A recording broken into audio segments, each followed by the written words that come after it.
Mastering Attachments in Emails, the Clarity Game. Hello everyone and welcome to another insightful video in our series on email writing skills. Today, we will be tackling a highly important but often overlooked topic: organizing and naming attachments for clarity.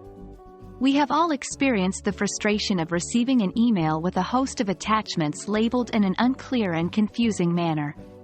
Well, today we will learn how to prevent creating such a scenario for the recipients of our emails. Let's begin by understanding the importance of organizing and naming attachments clearly. Remember, our goal is to communicate effectively.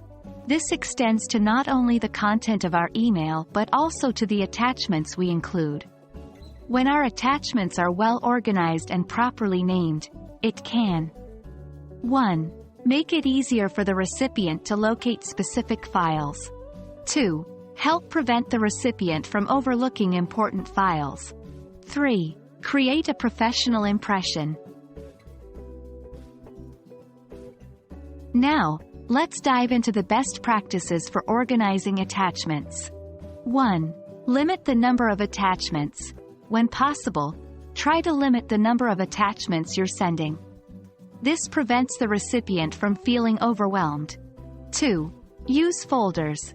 If you need to send a large number of files, consider grouping them into clearly labeled folders. 3. Sequence the files.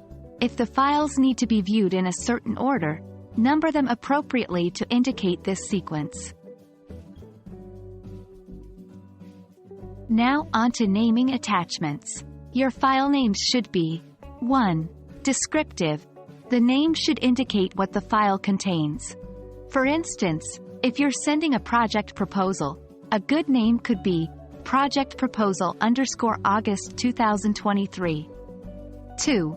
Include a version number. If there are multiple versions of a document, include a version number.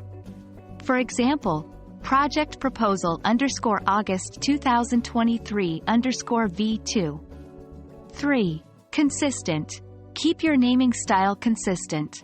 This means using the same format of date, sequence, and version number across all your files. 4. Avoid special characters.